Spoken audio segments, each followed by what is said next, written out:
fear is going to come in when you're playing bigger than you've ever played before. I say if your knees aren't knocking and your teeth aren't chattering just a little at least, then you're not playing big enough. You want something more. You know you're capable of something more. You'll come up with a great reason why you can't do that something more, but really, you're just afraid. I want to talk about the power of following your fear. Rise and shine, it's espresso time. I wake up every morning.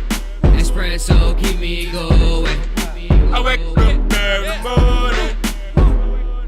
Hey, it's Evan Carmichael, and this channel was created to help you overcome the #1 challenge that is holding you back, a lack of belief in yourself. You watch these videos because you know there's something more inside you too. You've got Michael Jordan level talent at something. So let's start your day off right together. Grab your coffee and sip on today's message from Lisa Nichols. Also, if you want to have more motivation, check out my 254 series. They're free. The link to join are in the description below. I believe any behavior that you don't want any longer, the way that the catalyst to change is recognizing the price. You're gonna play ginormous, say ginormous, but first take baby steps. So many people look at fear or even doubt, but they look at fear as if it's the emotional enemy. You know, it's the enemy emotion. Like, oh, I can deal with compassion, I can deal with love, I can deal with understanding. But when fear comes, oh my God, bad thing. No, first of all, change your relationship to fear. I've said this before. Fear is not the enemy. The feeling of fear is just like any other emotion. Fear is actually informing you. Fear is telling you that you need to do something. Either do more research, get some support, get some insight, study a little more, slow down. Fear is actually feeding you. So then ask yourself the question, what do I need to do, think, or go get to dissipate this fear? Because remember, fear becomes present when you've made up something that could happen in the future. And it makes you afraid right now. Like, oh my God, I'm afraid I can get hurt in this relationship. Oh my God, I'm afraid I'm gonna lose my money. You're just projecting a story that you made up. Then back into that fear and go, okay, wait, then what do I need to do to minimize the fear that I might get hurt? What do I need to do to minimize the fear that I might lose my money? What do I need to do? Of course, you can't 100% eliminate the possibility, but you can greatly reduce the chances by asking, what am I afraid of? What am I afraid that's going to happen? And then secondly, recognize that fear doesn't mean stop. People think, oh, I'm afraid, let me stop. Okay, that's a choice to stop. Fear doesn't necessarily mean stop. Fear might mean proceed with caution or proceed with more strategy. Fear doesn't, whenever I'm feeling fear, it doesn't tell me this. I don't even think now to stop with the fear. I do think to slow down, go get some help, go get some insight, voice my fear so that it's not just all in my head. Recognize that fear is going to come in when you're playing bigger than you've ever played before. I say if your knees aren't knocking and your teeth aren't chattering just a little at least, then you're not playing big enough. The bigger you play, the more you're gonna feel your knees knock and you're gonna hear your teeth chatter. And I'm always playing big. I'm always feeling my knees knock and I'm always hearing my teeth chatter. But I've created a relationship with that fear to go, hold on. Let's say fear is right here. Fear, what are you telling me? Because fear really is, it's a story. It's something you think could happen. And could it happen? Yeah. But could it not happen? Yeah. So don't try to outrun fear. Don't try to outrun doubt. And definitely don't wait until doubt and fear are gone before you move. Find out what doubt and fear needs to dissipate into the nothingness that it always was. What does it need? And then understand that action brings clarity. So the more you move forward, the more action you're in, the more clarity you get, because action breeds clarity. And clarity comes with action. So many times you're sitting on the sideline waiting to get completely clear before you take any action. And clarity is waiting for you to get in action to create clarity. So be willing to play full out a little nervous. Everything that you want out of life is on the other side of your biggest fears. You want something more. You know you're capable of something more. You'll come up with a great reason why you can't do that something more, but really, you're just afraid. If you want to break through, if you want that dream life, you need to change the way you think about fear, or it will handicap you for the rest of your life. So my biggest fear is disappointing people. I'm afraid that whatever I'm gonna do, I might disappoint somebody, and that keeps me playing small. And so whenever I can recognize it, then I have to go all in and do it just to show myself, because it allows you to play on a bigger stage every time. And that big fear you have is still there. It doesn't go away. You're just capable of slaying a bigger dragon each time. So what used to count as disappointing people, or my fear of disappointing people, might have been going to a coffee meeting and helping an entrepreneur. I remember one time super clearly that I was booking a meeting with an entrepreneur, and I was so worried that I was going to disappoint her that I was hoping that she would cancel. And the story I told myself was, I'm too busy, I got all this stuff to do. You know, the realistic reasons that you can convince yourself, right? They weren't stupid reasons, they were realistic. But deep down was, I'm just afraid. I'm afraid that she's going to show up and I'm not going to give her value. It's a deep fear. And then once I went to go meet her, it was amazing. I remember sitting in my car and saying, wow, like an hour and a half ago, I was hoping that she was going to cancel on me, and this is the greatest thing of all time, right? Your biggest fears prevent you from living the life that you want. And so I'm afraid of disappointing people.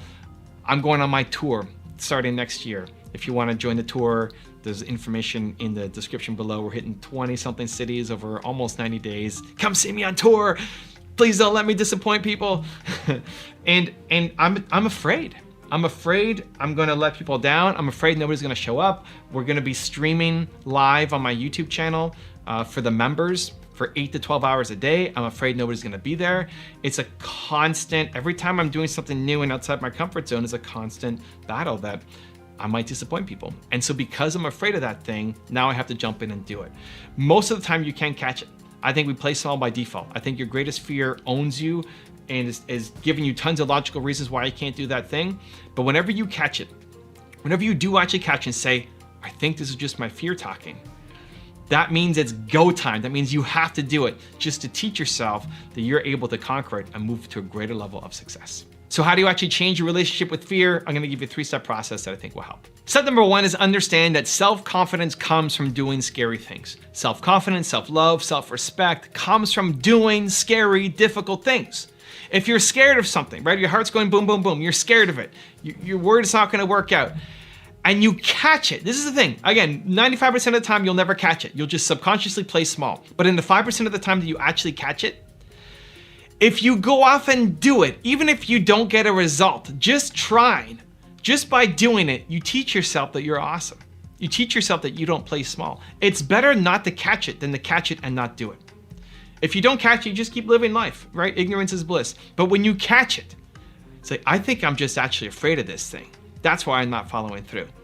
And then you don't do it, you're telling yourself you suck. You're telling yourself you're afraid, and when you're afraid, you don't do it. I want to flip the script. As soon as you catch it, in the 5% of the cases, right? You catch it, you have to do it.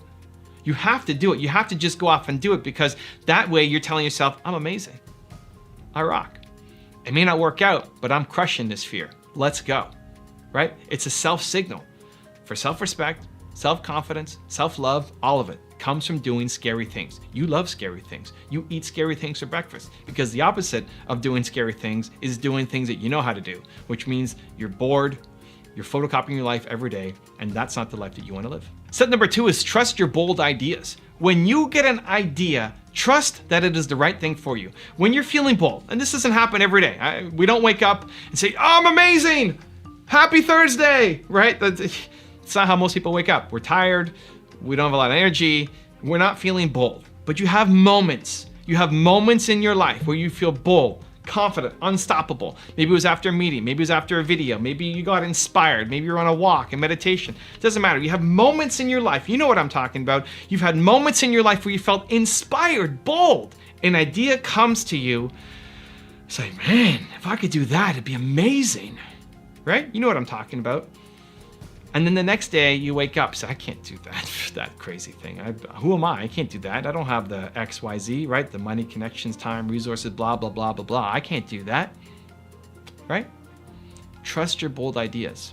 I believe that the ideas that come to me, that come to you when you're feeling bold, are actually the right ones for you. And then your brain, which is designed to keep you safe and only understands the world that currently exists, your brain starts talking you down from it. And if you wait till the next day, it's over. Then your brain has already taken charge. It's in control again. You're back to being safe, boring, photocopy your life over and over and over again. So trust your bold ideas. When you're feeling bold, an idea comes to you, say, this is right for me. And then take some immediate action towards it. It'll make a huge difference. And then step number 3 is your bucket list is your excuse list. This might be a little more controversial, but I think when people add something to their bucket list, I think it's an excuse list. I think most people die with a bucket list full of ideas. Just because you call it a bucket list doesn't mean it's gonna get done. This is the way you wanna train yourself. As soon as you put something on your bucket list, go do it. Find the smallest possible way and start building it, right? That experience that you want, you could go off and do it and teach yourself that you're the kind of person who comes up with bold ideas and starts immediately taking action. Not in 5 years when I'm XYZ, then I'm gonna do it. That's garbage, that's loser thinking. You might think you're crushing it by having this bucket list of dreams and goals. You're not. You're teaching yourself that you suck. At least I think that. Because you're teaching yourself, you make a list of ideas and then you don't follow through. The best thing, there's a guy who came to my event in Phoenix. He said, well, my goal on my bucket list is I wanna climb Mount Everest. Okay, great, go do it. Even just believing that that's possible in the next year instead of waiting 20 years for that thing to happen, right? Already changes your mindset. You could do it. What do you need? You need money, you need training, you need resources, what? Figure it out. You could figure it out. If that really was so important to you, you could do it in the next year. You could. And if it's not that important to you, why is it on your bucket list in the first place? People die with their bucket list full. Your bucket list is your excuse list. Instead, start making an action list and get to work. Now I have a really special bonus clip that I think you're gonna enjoy, but before that, question of the day, I wanna know, what is your bold idea that you need to trust? Let me know down in the comments below. And if you made it this far in the video, I wanna celebrate you. Give me a hashtag believe down in the comments as well. You know, it seems like you can't open a book or read a blog post these days without hearing somebody tell you to follow your passion or follow your bliss or follow your heart. And yes, I have said those things too. But today I want to talk about the power of going in what can often feel like the opposite direction. I want to talk about the power of following your fear. I'm not talking about following your very useful fear of big moving vehicles and walking in front of a bus, nor am I talking about doing anything stupid or irresponsible that could ruin you financially. What I am talking about, though, is the power of following good fear, directive fear, the kind of fear that you feel when you have an idea that just won't leave you alone, an idea about doing something that you've always wanted to do, something that's different and bold and kind of risky, where part of you is saying, oh no, I actually couldn't do that. But the deeper, wiser part of you wants this thing so damn bad. And the moment you imagine yourself going for it, you have worries like, will people laugh at me? Will they ignore me? Maybe this isn't even really an idea. What if I do it and it sucks? Am I going to destroy my reputation? Am I going to lose my marriage and my family and wind up living on the streets? My friend Stephen Pressfield talks about this kind of fear in The War of Art, and he says, remember our rule of thumb. The more scared we are of a work or calling, the more sure we can be that we have to do it. And he continues, the more fear we feel about a specific enterprise, the more certain we can be that that enterprise is important to us and the growth of our soul. If you want another awesome video in our Black Excellence series, check out the video right there next to me. I think you'll enjoy it. Continue to believe, and I'll see you there.